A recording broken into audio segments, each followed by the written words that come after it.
Saudara-saudara yang terkasih dalam Yesus Kristus, kembali lagi dalam Kesit Katekese Singkat.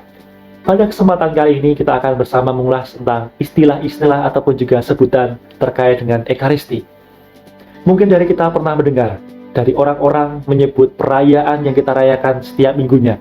Ada sebutan tentang Ekaristi, ada mereka yang menyebut misa, Dominika Cena, pemecahan roti, atau mungkin saudara-saudara kita dari Jawa sering menyebut dengan pahargyan kurban bojono Ekaristi.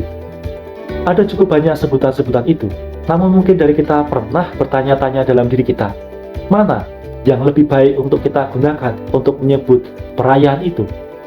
Saudara-saudara yang terkasih dalam Yesus Kristus, jika kita ditanya mana yang lebih baik, pastilah kita menyadari bahwa tidak ada yang lebih baik dan tidak ada yang lebih buruk, sebab semuanya baik adanya. Semua istilah itu menjelaskan satu perayaan syukur yang sama, yakni perayaan di atas altar, di mana kita mengkonsekrasi roti dan anggur menjadi tubuh dan darah Kristus, dan tubuh itu dibagikan kepada kita dalam komuni kudus.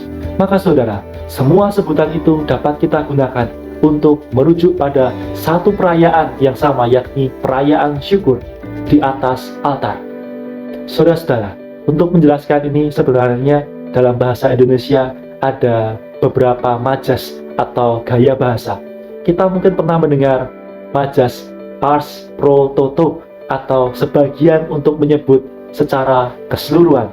Begitu juga dengan sebutan Ekaristi, misa, Dominika Cena, pahargyan bojono, atau mungkin juga pemecahan roti. Sebenarnya semuanya itu adalah sebutan dalam salah satu bagian dalam perayaan yang kita rayakan setiap minggunya untuk menyebut keseluruhan perayaan itu, yakni perayaan Ekaristi.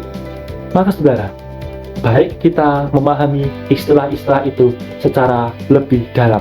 Pertama, kata atau sebutan Ekaristi. Ekaristi sendiri berasal dari bahasa Yunani, yakni Eucharistia, berarti puji syukur. Kata Ekaristi ini sudah digunakan untuk menyebut seluruh perayaan Ekaristi pada abad ketiga dalam sejarah gereja.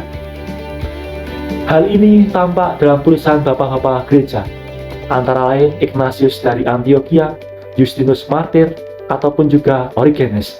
Dan istilah Ekaristi sebenarnya juga merujuk isi dari apa yang kita rayakan dalam perayaan Ekaristi, yakni kita hendak mengungkapkan pujian syukur atas karya keselamatan Allah yang terlaksana dalam diri Yesus Kristus. Dengan pujian syukur itu, kita hendak mengenangkan dan juga menghadirkan anamnesis, misteri penebusan Kristus bagi kita semuanya. Sebutan yang kedua adalah kata misa.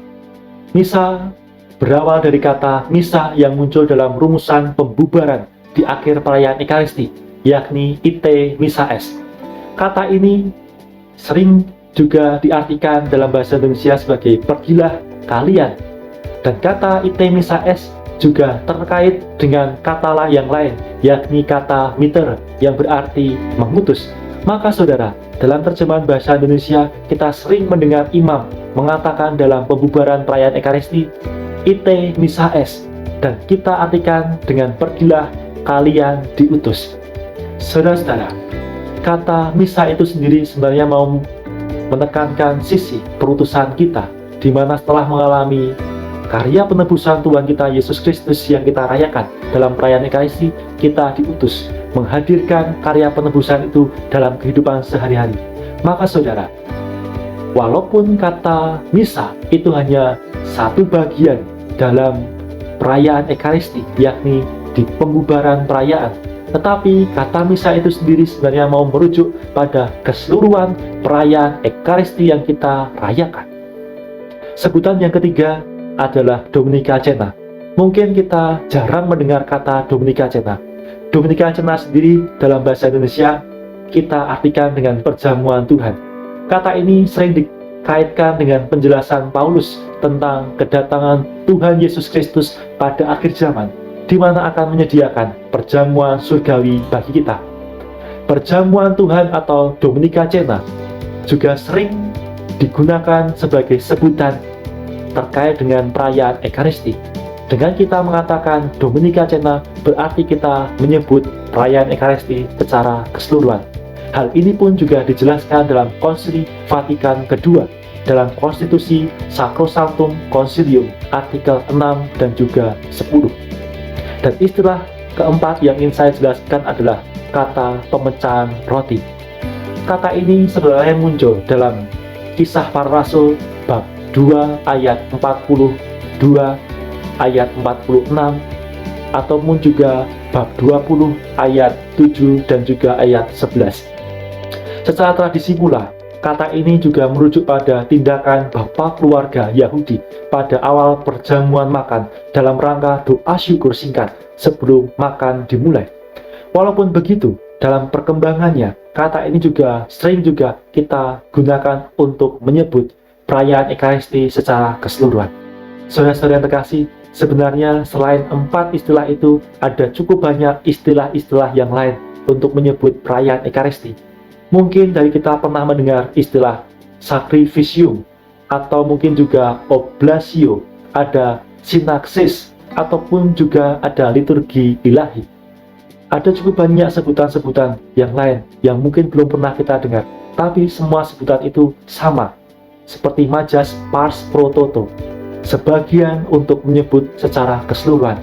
Itu semua adalah salah satu bagian dalam Ekaristi, tetapi dengan menyebut itu, kita mengungkapkan dan juga menunjuk perayaan Ekaristi secara keseluruhan.